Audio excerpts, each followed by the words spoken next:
السلام عليكم ورحمة الله. ازيكم عاملين ايه؟ يا رب تكونوا بخير. النهارده ان شاء الله هنعمل مع بعض الحلى الجميل ده، حلى كده بين البسكوت وبين الكيك، حاجة تحفة جدا، وشكلها من جوه وطعمها في منتهى الجمال. تاكليها بقى مع كوباية القهوة بتاعتك، فنجان القهوة او كوباية الشاي، حاجة تحفة بجد. بس لو اول مرة تشوفيني بقى ما تنسنيش في اللايك والاشتراك وتفعيل الجرس. نبتدي ونقول بسم الله. طب مقادير عباره عن ايه؟ ما فيهاش اي حاجه، سهله قوي ومقادير اقتصاديه جدا. معايا بيضتين وحط عليها فانيليا، معايا نص كوبايه من السكر دي حبيبات، بس حبيباتها ناعمه ما تبقاش خشنه. لو السكر بتاعك خشن مش مشكله، اطحنيه في المطحنه خليه بودر، فما فيش مشكله، لا ده لا ده، الموجود عندك استعمليه. ربع كوبايه من الزيت، معلقه صغيره من البيكنج باودر، وهاخد كوبايتين من الدقيق. لا هاخدها كلها لا يقل شويه او يزيد طبعا، عشان انتوا عارفين المعجنات ايا كان البسكوت او اي نوع من المعجنات ما بياخدش كميه دقيق يعني محدوده. لا احنا معانا كوبايتين، بيزيد حاجه بسيطه او بيقل حاجه بسيطه. طب انا هعمل ايه؟ انا هجيب الطبق بتاعي كده بسم الله، وهبدا انزل بيضتين وعليهم فانيليا. طبعا انا كل مقاديري دي مطلعاها من التلاجة بقالها شويه، تمام. وهنزل بالسكر، يبقى السكر والايه والبيض، وهضرب كل الكلام ده مع بعض بسم الله. طبعا انت عايزه تستعملي المضرب الكهربائي براحتك، عايزه تستعملي الخلاط جميل، اي حاجه من دول هيمشي معاكي مش مشكله. بس هي المقادير مش محتاجه بقى ان انا استعمل المضرب اليد الكهربائي، فهستعمل المضرب اليدوي كده. هنبدا بقى نضرب كل البيض والسكر كويس جدا لحد ما تحسي ان هما اندمجوا مع بعض والسكر داب. خلاص كده بصوا، انا ضربتها حبه حلوين لحد ما حسيت ان هو لونه فتح شويه معايا، والبيض والسكر ما بقاش فيه سكر خالص معايا. طبعا لو انت عايزه تستعملي المضرب الكهربائي هيبقى اسهل ليكي خالص، يعني مش هتاخدي وقت في الضرب، بس انا حبيت اوريكي ان هو سهل قوي لدرجه ان انت ممكن تعمليه بالمضرب اليدوي مفيش مشكله فيه. معايا بقى ربع كوبايه الزيت كده بسم الله، هنزل كده بيها كلها، وبرده ايه اضربها كده بس ايه قلبه بسيطه عشان اتاكد ان كله ايه اندمج مع بعض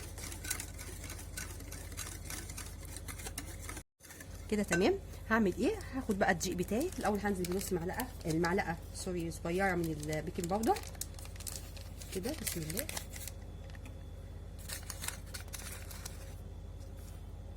معلقه واحده صغيره من البيكنج باودر كده. انا هنزل بالبيكنج باودر الاول عشان انا مش ضامنه الدقيق كله هيتحط ولا لا، اهو كده. وهبدا انزل بنص كميه الدقيق او 3/4 كده، وهبدا ايه اقلبه كده بالراحه بس عشان ايه الدقيق ما يطرش. هي العجينه دي بتبقى طريه شويه بس ما بتلزقش، يعني هتبقى عجينه بس مش هتبقى قاسيه عامه. واحنا شغالين هنشوف شكلها برضو بيبقى عامل ازاي.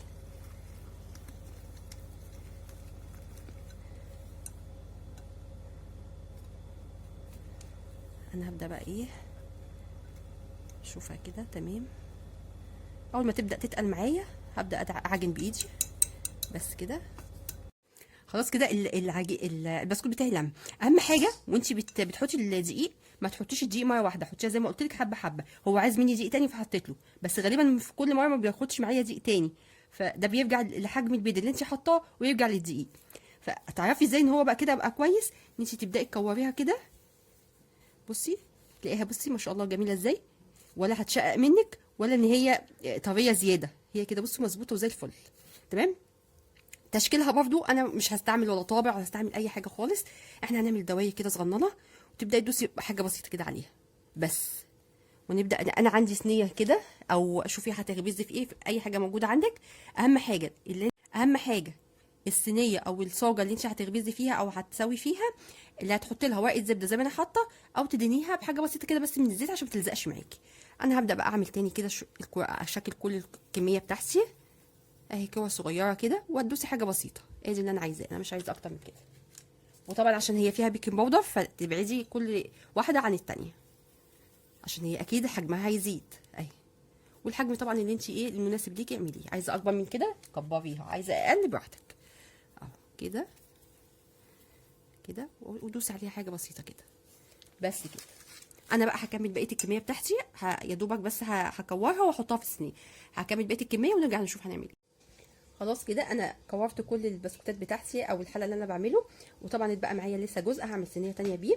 هعمل ايه دلوقتي؟ انا هحطها في الفرن. طبعا انا الفرن مولعاه من شويه، يعني اول ما ببدا اشتغل بولع الفرن قبل ما اشتغل. بحطه في الرف الوسطاني على درجه حراره 180، ما تزوديش عن 180 خالص، يعني من اول 170 ل 180 الدرجه بتاعتك. او لو انت ما عندكيش تايمر فمش مشكله، خليها الدرجه متوسطه. هيقعد قد ايه؟ تقريبا بيقعد 10 دقائق. هتعرفي ازاي ان هو استوى؟ هتلاقي القعر بتاعه لونه احمر. هو الوش بتاعه ما بيحمرش، يعني ما بيديش لون البسكوت بتاعنا اللي هو بيبقى محمر ده. اهم حاجه عندي القعر بتاعه تلاقيه بدا يحمر معاكي، او لونه بيبقى دهبي فاتح خالص كده. اول ما يستوي ان شاء الله نطلعوه ونشوف هنعمل ايه تاني. دلوقتي هعمل ايه؟ انا هعمل التحليه التغطيه اللي هغطي بيها البسكوت بتاعي. معايا ايه؟ انا معايا كوبايه من الحليب، معلقتين من السكر، ومعايا 3 معالق من الكاكاو الخام، وعايزه كوبايه او كوبايه ونص من الجوز الهند. انا كان عندي كوبايه واحده فانا حطيتها، مش مشكله. تمام. طب انا هعمل ايه؟ انا هجيب كده السكر والكاكاو، هنزل بيهم على اللبن بتاعي. بسم الله كده، وهبدا اقلب كل الكلام ده كده مع بعض كويس جدا. انا مش هستعمل جوز الهند دلوقتي، هخليه على جنب. خلاص كده انا قلبتها كويس لحد ما السكر والكاكاو بتاعي دابوا خالص. انا هعمل ايه؟ انا هحطها على النار بس لمده دقيقه واحده. انا مش عايزاها تغلي، لا، انا يا دوبك بس تسخن كده مع نفسها شويه، وهطفي عليها دقيقه واحده. هحطها على النار يا دوبك تغلي غلوه صغيره خالص، وهطفي عليها. احطها على النار ونرجع بعد كده نشوف هنعمل ايه. خلاص كده انا طلعته من الفرن بتاعي. بص هو لونه بيبقى فاتح كده، انا مش عايزه لونه يغمق. اهم حاجه انت لما تلفيه كده بصي اللون بتاعه بيبقى ايه، واخد الذهبي الفاتح قوي ده. تمام كده يبقى مستوي. انا هعمل ايه؟ انا هاخده كده، هو بص برده بيبقى طري ما بيبقاش ناشف. هنزل بسم الله في الصوص الشوكولاته اللي احنا عملناه ده، يا دوبك هنغزه فيها كده بس، يعني انزله فيها كده واطلعه على طول، ما تسيبوش فيه كده. وبعد كده هنزل في جوز الهند اهو كده كده. تمام قوي. حاولي بقى ايه تبقى كلها فيها ايه جوز هند بالشكل ده كده. بس كده. نعمل واحده تانية، نجيب واحده بسكوتيه كده ننزل فيها في الصوص اللي احنا عملناه ده كده، ونبدا ننزل فين؟ في الجوز الهند بتاعنا. وبرده هنزل ايه كده، تبداي تغرقيها بالايه، بجوز الهند اهو كده. تمام خالص بشكل اهو. بس هبدا بقى اكمل بقيه الكميه بتاعتي بالشكل ده، ونيجي نقدمها مع بعض. خلاص كده انا خلصت كل الكميه بتاعتي. طبعا طلعت كميه حلوه قوي، وغير في طعمها بقى وشكلها. وبصوا من جوه ما شاء الله عامله ازاي، بصوا شكلها، هي بتبقى طريه كده وجميله. بصوا الجمال. لو عملتيها فعلا اولادك كل شويه هيطلبوها، لان هم عايزينها على طول. بكده خلاص انا خلصت الفيديو بتاعي بتاع النهارده، يا رب يعجبكم. ولو عجبكم ما تنسونيش في اللايك والاشتراك وتفعيل الجرس. السلام عليكم ورحمه الله.